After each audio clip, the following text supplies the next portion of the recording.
in the United States our every 2 weeks achievement and update.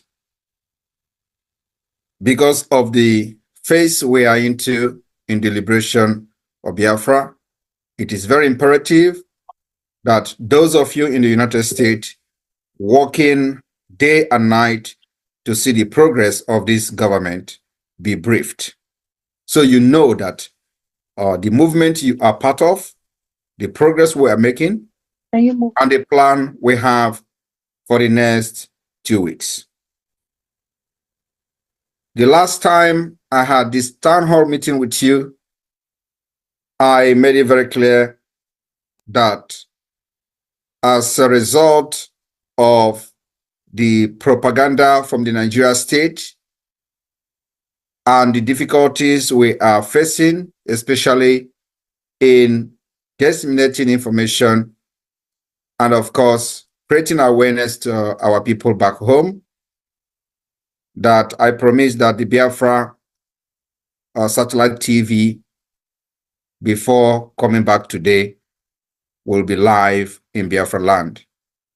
I also promise that before this today, we are going to have the Voice of Biafra satellite radio.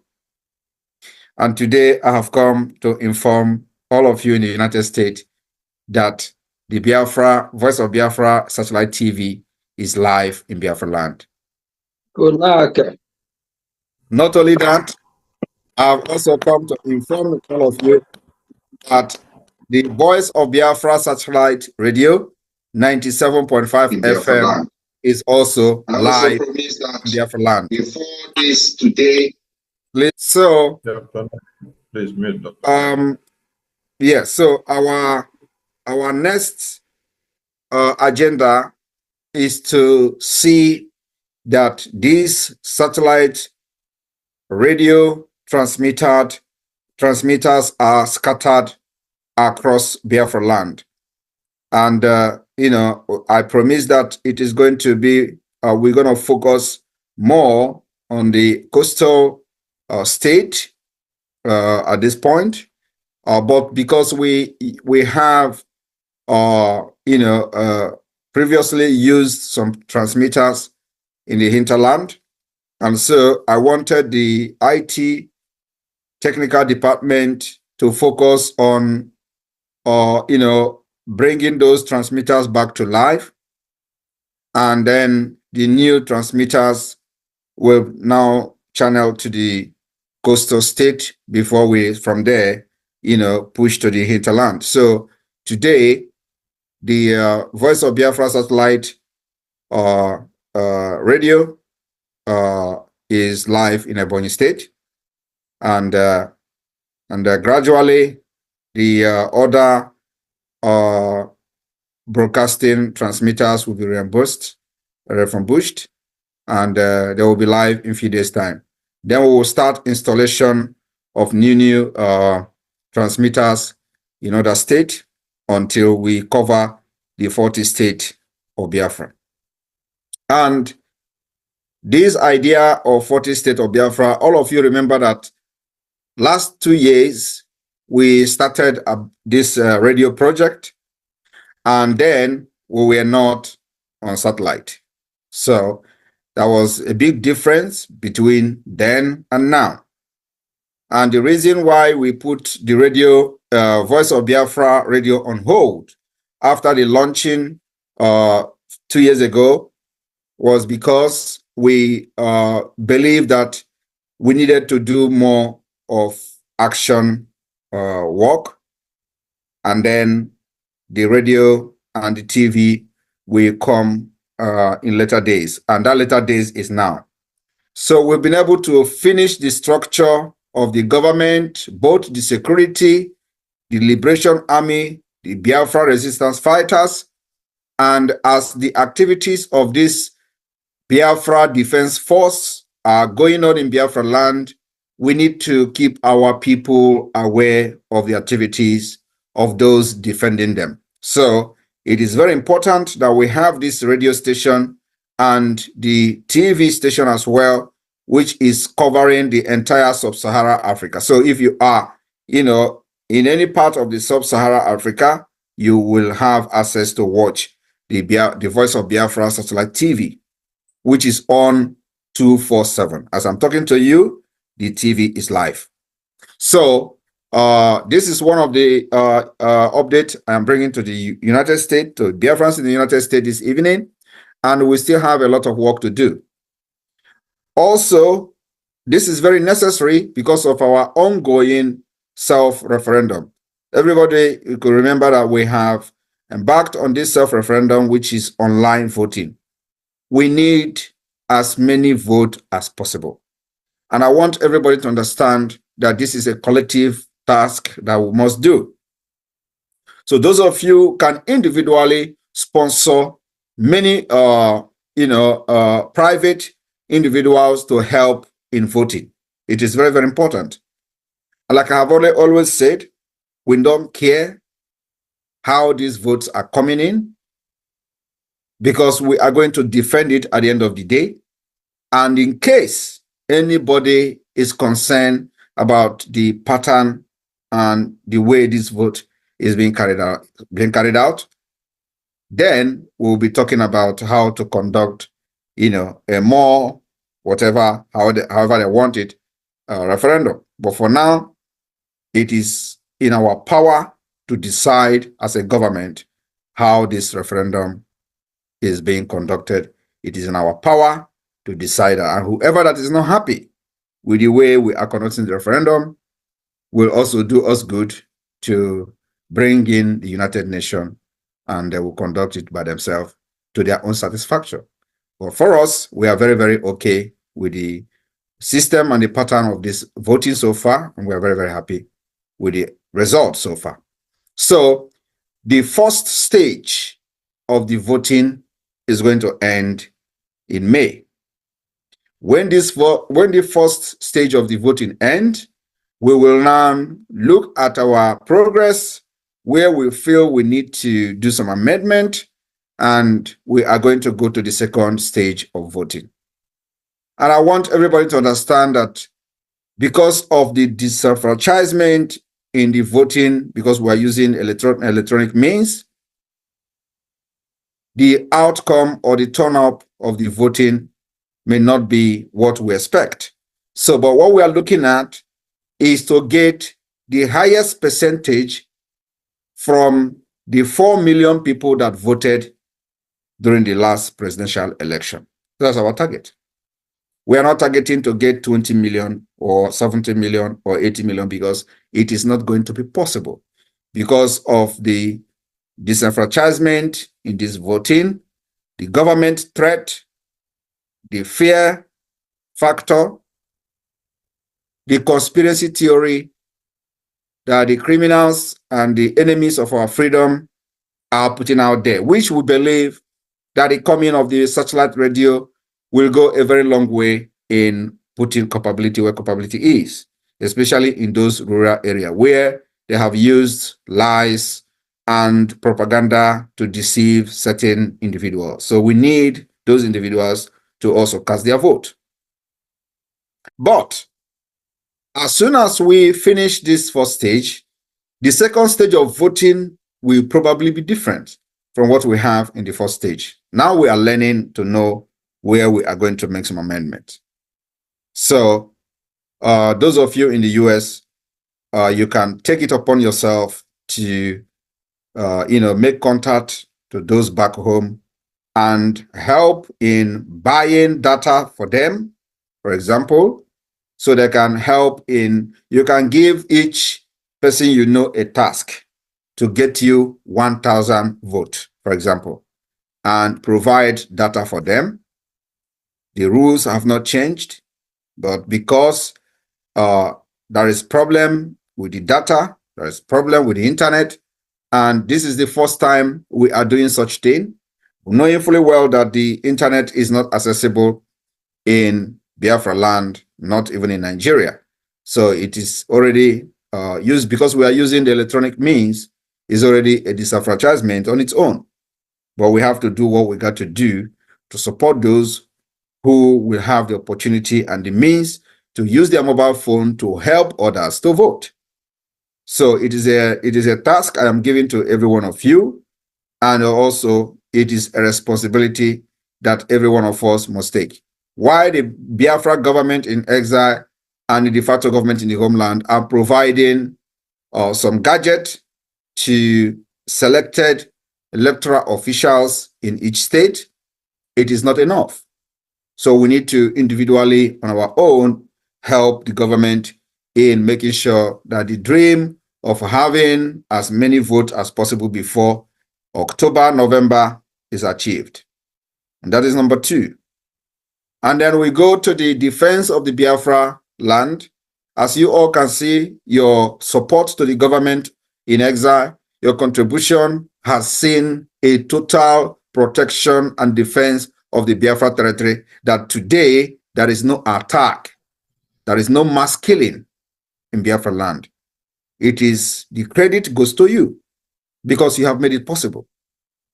So the United States, Biafrans in the United States, I would like everyone to clap for yourself, because while other Nigerians are crying, indigenous people in Nigeria are crying, you are not crying.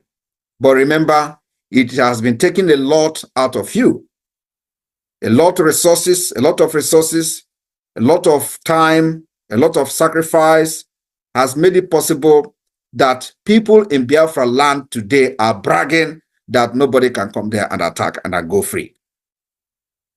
And we are just starting. We have invested in defense of Biafra, and we continue to invest. And I want every one of you to understand that when we are being faced with threat of extinction, it requires a lot of resources to make the enemy to understand that you can't come in and kill and go. And that particular message, I believe today, is very, very clear to the enemy that Biafra land is a no-go area. And that's why we are doing many things we are doing, which a lot of people will never understand. It is also the same way when every nation are displaying their military might, their military capability, their defense, capability, is sending message to the enemy that you cannot try us, and we will deal with you. So even though we don't have aircraft, we don't have fighter jet, we don't have military tanks and all that, we have ground forces, bigger than Nigeria. We also have men who are more brave, more trained, even more experienced than those Nigeria terrorist army. And I don't need to be saying it because the result is there. So we are also sending messages to those who have been attacking other indigenous people in Nigeria, killing them in masses. 2 days ago, we were watching how they were running from Plateau State, from the community that hosts one of the university there, and people were massacred. And everybody was watching, and what they do, and they have been doing for ages, is to video and be shouting and post it on social media. There is no help. Nobody comes to defend them. And don't forget that we, the Biafra people, were once there. We were once in their shoe. We were once seeing us being massacred, and we make videos and share. We were once being chased away from our own community and our own villages, only for us to share the video. We were once even advocating for people to always video and speak English, so that when we post it out there on social media, the world will know what is going on. We have advocated for that when we were like them. But today, we are no longer doing that. Today, when the criminals and the terrorists come to kill, we have what it takes to defend ourselves. And if they succeed in inflicting any pain to us, we are also in the position to share or not to share, because the capability to defend our land is there. And to those who have sabotaged the Biafra Defense Forces in their different villages, most of them have also paid the price of the sabotage. Because when the enemy comes, before we will go there, they may have inflicted a number of degrees of damages in their community. And So many of them have repented and have realized their mistake. So there is no sabotage. But knowing our people who they are, and because of what Nigeria have inflicted in their brains, it is never going to end. The sabotage is something that we are going to face till the restoration of Biafra. And that's why when the sabotage comes, I am not very bothered, because it is part of the struggle. It is not just because of Biafra. It is the sabotage is everywhere. There are countries that are sabotaging their own country today. So it is something that have to do with humans, and we can't eradicate it completely. But the good news is that when Biafra become an independent state, we have the solution. We have what it takes to end every sabotage, to make every single person become patriotic citizen through government policies, through inclusive governance, through equality, progress, equity, and justice. Nobody will have any reason to go against or feel neglected by the government, like what we see in Nigeria today. The neglect, the marginalization, the inequality is too much. And so last time I also promised the Biafrans in the United States that the Biafra government is moving to the AU, the African Unity or African Union, and we are approaching the Banjul Court. The Banjul Court, we are filing the application for reparation. That is going to be in the next few days. This particular process will kickstart. And we are also activating the Article 20 of the African Charter on Humans and People's Rights. The Article 20 clearly states that all people shall have the right to existence. They shall have the unquestionable and the inalienable right to self-determination. And that's where we are today. It went further to say, they shall freely determine their political status and shall pursue their economics and social development according to the policy that have freely chosen. So we have chosen our own policy according to what is enshrined in the African Charter of Human and People's Rights. Also, the Article 20, Article 21 of the same charter state, all people shall freely dispose of their wealth and natural resources. We have not given that right by the Nigeria state to dispose our wealth and natural resources. This right shall be exercised in the exclusive interest of the people. What is happening in Nigeria today is a complete violation of the African Charter, Article 21. There has never been any time in the history of Nigeria that Nigeria government considered. All right, wonderful people, welcome back to this wonderful channel where we'll bring you back-to-back update and information as it is hot. In case you have not joined our social media handle, what are you waiting for? Kindly go ahead and subscribe, like, comment, share, and also remember to on your notification button so that whenever our news drop, you go be the first who will collect them. Let's go down to the news proper as it is hot. The court has fixed a date to rule on Mazina Kano's request to be transferred from the DSS facility to a main prison. CDB, he's also applying for bail. Let him see whether they go bail him. Of course, before I go carry you to the full detail of that particular information, I say shout out to all of us of freedom all over the world. People with freedom on the street. I know the fight is not easy, the struggle is not an easy one, but we believe that one day, Chukwuka Abiyama go do the one we make and God. Let's go down to the full detail of the information. As they be before that matter, they put fire for the bomb of Bin Tanyako, say make it come out for that particular case where we say concern Mazin and the Kano Ohamadike, one of Ndigbo. According to IPOB, and I then talk that one, say Bin Tanyako himself want to use Mazin and the Kano's case to deliver his family, his father and his son, who are in the DSS net for money laundering and some fraud matter where we say concern them like that. As they be, they say they don't they want to use Mazin and the Kano as sacrificial lamb in order for Bin Tanyako family to be free. And IPOB don't they advise say make Bin Tanyako resign from that case, make another judge take over that particular case.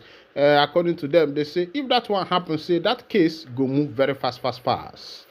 Justice Bin Tanyako of Abuja Federal High Court have fixed May 20th to rule on an application seeking to transfer the leader of the indigenous people of Biafra, IPOB Nnamdi Kanu, out of the custody of the Department of State Service, DSS.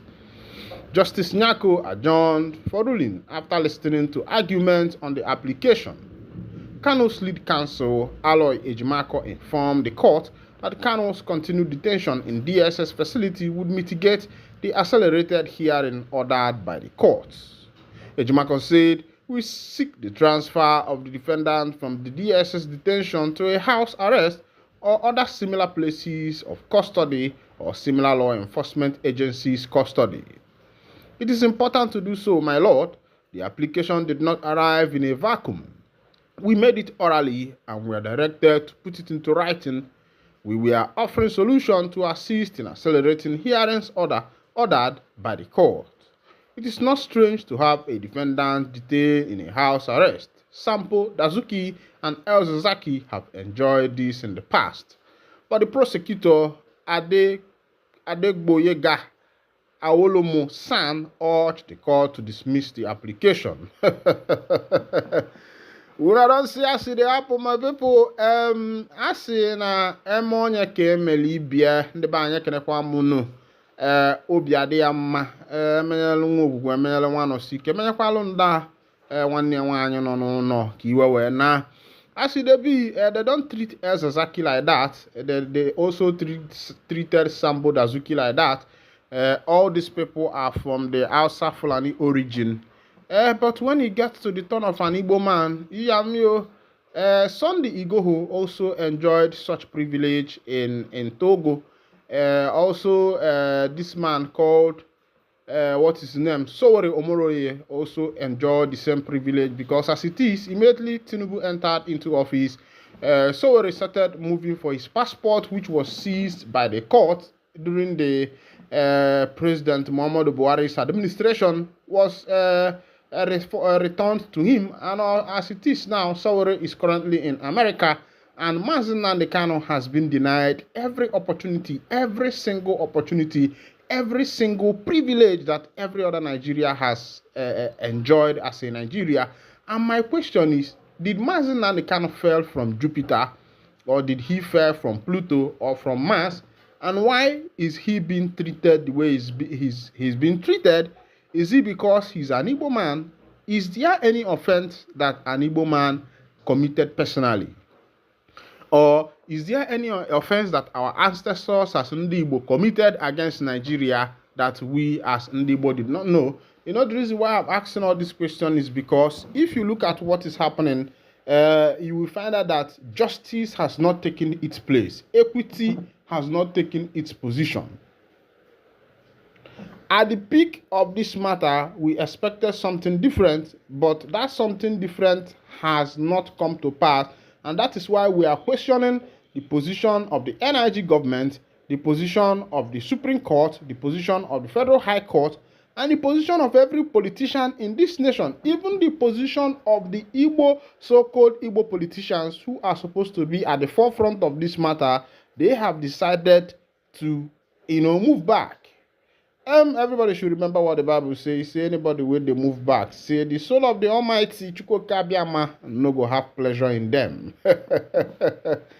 The Deputy Speaker, Carlo, has been using Mazi Nnamdi Kanu also as a means of getting his own bidding. But as it is, only God knows who is who, and God go judge. But before God go judge, make we ourselves, we be human beings, carry our mouth, put am, because God dey for heaven, no be say the answer prayer, but there are some things where we say now we human beings suppose do am by ourselves and by ourselves for ourselves.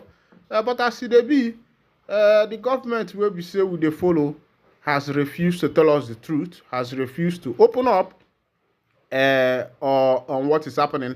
As it be for NIG, make I carry go for the matter where we say they happen for JAMB, where we say children take. As it be for that particular JAMB, there has been a lot of lopsiding. The children who participated in that particular exam did not come out well. About 1.8 million took the exam and 1.4 million scored below 200. And everybody's wondering what is actually happening, what is actually going on with the students of the day. But meanwhile, I know we carry my check for that one. Make I carry go also for the matters where we say a concern